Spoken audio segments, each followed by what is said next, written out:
এই তো এতদিনে কাজল সব বুঝতে শিখেছে। ঠিক বলেছো তুমি। ওরা বেড়াতে যাবে, তুমি ব্যাগ গুছিয়ে দেবে, তাতে তোমার অসুবিধে হতে যাবেই বা কেন বলো? দেখো কাজল, একটা বাড়িতে যদি থাকতে হয় তাহলে তো মিনিমাম একটা কিছু কন্ট্রিবিউট করতে হয়, তাই না? আর তুমি তো টাকা পয়সা দিয়ে কিছু কন্ট্রিবিউট করতে পারবে না, যদিও তুমি গায়ে গতরে খেটে দেবে। তবে কি বলো তো, এখনকার দিনে না কেউ কারোর ঘাড়ে চেপে বসে থাকে না।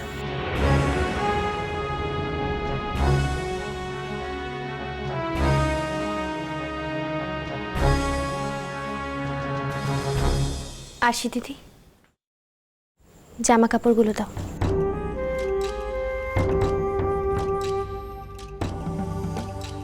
আমি দিচ্ছি।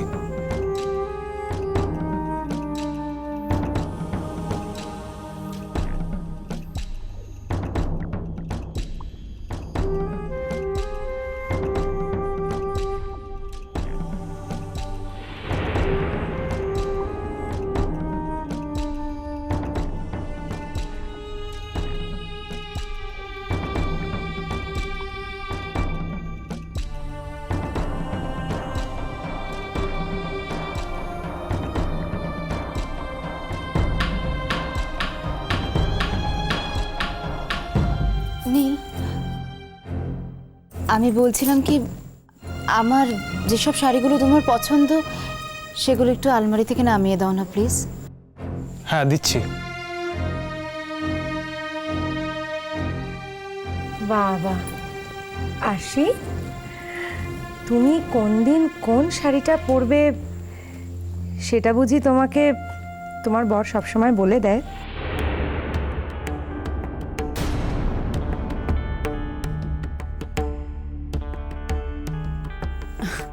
হ্যাঁ তো, ও তো আমাকে বলেছে ও যে যে শাড়িগুলো পছন্দ করে সেগুলো আমি পরবো, ওর পছন্দ মতো করেই পরবো, তাই তো নীল?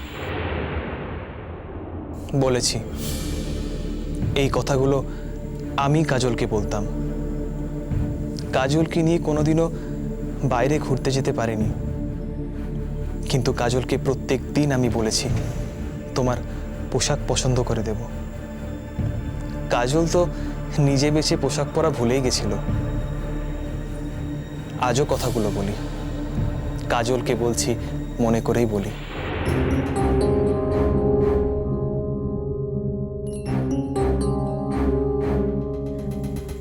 তোমরা কি একই ব্যাগে জামা কাপড় নেবে না ব্যাগ আলাদা করবে? অনিল কি করবে গো, আবার একটা ব্যাগ ক্যারি করবে? আরশি, বোকার মতো কেন কথা বলছো? স্বামী স্ত্রীর জামা কাপড় একসঙ্গেই থাকবে। আরে আমরা তো একসঙ্গেই যাব। এ তো আর কোনো বন্ধু বান্ধব বা পরিচিতরা বেড়াতে যাচ্ছি না যে আলাদা আলাদা লাগেজ করতে হবে। কি করেছে এগুলো? আরে ভাঁজগুলো তো নষ্ট হয়ে যাবে, ঠিক করে গোছাও। এটা মোর বহুদিনের অভ্যাস।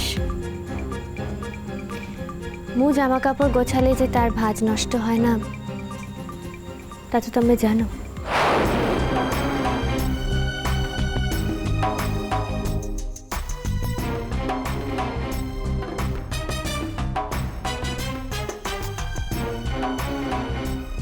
কি মজা বলো তোমাদের, দুজনে মিলে একসঙ্গে বেড়াতে যাবে।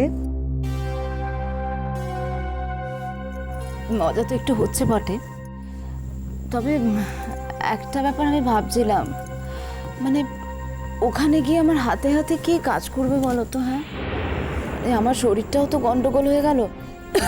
আমি আমি নীলকে বললামও ওই জন্য কয়েকদিন পরে যেতে, ও তো শুনলই না আমার কথা। কেন? কাজল যেতে পারে।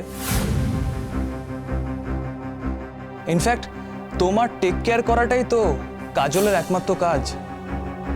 কি কাজল, তোমার যেতে কোনো অসুবিধা নেই তো? মোর যেতে কোনো সে অসুবিধা নাই নীল। কিন্তু ওদের দাদু ভাইয়ের অনুমতি নিতে হবে। আর আমি তো বলছি, আমি যখন বলছি তবে তখন বললেই তো আর হবে না। ওর জীবনটা তো এখন প্রমর দ্বারা নিয়ন্ত্রিত হয় না। আর ভূমি দিদি একটু আগে খাওয়ার খোঁটা দিল, কিন্তু ভূমি দিদি নিজেও জানে যে মুখ কিন্তু নীলের ঘাড়ে বসে খাই না।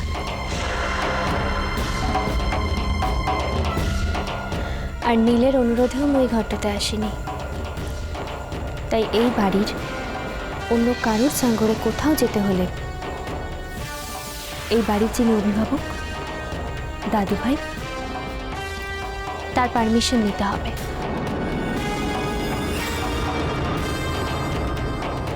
দাদু ভাই যদি মতে পারমিশন দেন তাহলে তাহলে আমি নিশ্চয়ই যাব।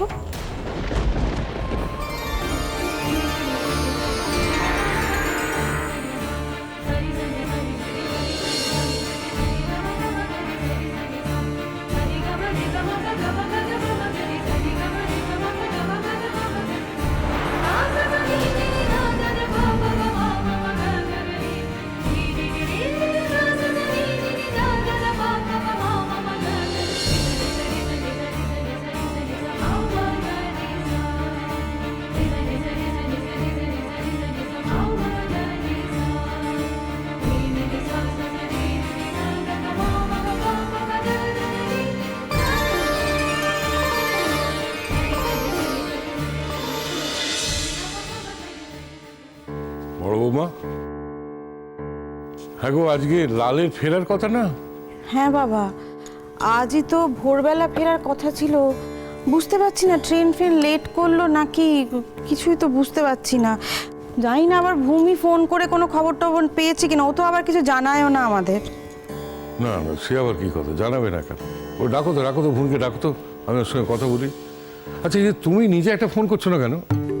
বাবা, আমি তো আজ সেই সকালবেলা, আজ কেন, আমি সেই কাল রাত্রি থেকে ফোন করার চেষ্টা করছি, কিন্তু ফোনটা তো বন্ধ, ফোনটা তো কিছু হচ্ছেই না। আমি ভাবলাম বোধহয় ট্রেনে করে আসছে, সেই জন্য বুঝি ফোনটা বন্ধ করে রেখেছে। আর তাছাড়া ওর ওই ছাত্রছাত্রী সহকর্মী কারোর ফোন নাম্বার তো আমার কাছে নেই। ভূমির কাছে হয়তো থাকতে পারে, তাই ভাবছিলাম ভূমি ফোনটা করলে ভালো হতো না? ডাকো ভূমিকে ডাকো, ও একটা ফোন করুক, ডাকো দেখি। ভূমি, ভূমি, একবার নিচে এসো তো, দাদু ভাই ডাকছেন, তোমার সঙ্গে কথা বলবেন।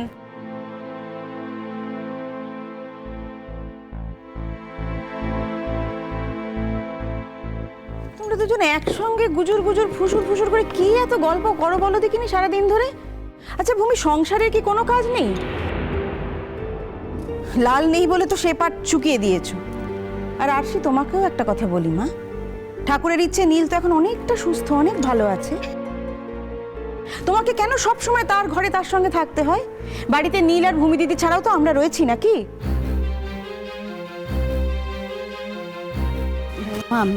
I am not feeling well. আমার যে শরীরটা খারাপ সেটা নীল জানে। আমার জ্বর সর্দি হয়েছে, আর সেই জন্য আমি ঘর থেকেই বেরোইনি এই কথা।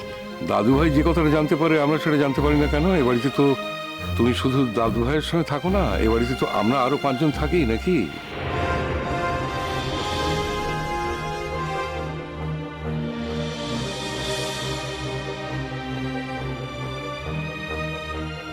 দাদু ভাই, তোমার চা। দাও।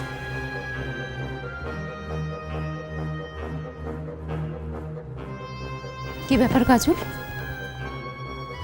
আমি যে একটু আগে তোমায় বললাম আমি আদা দেওয়া চা খাবো, সেটা তো কই এনে দিলে না?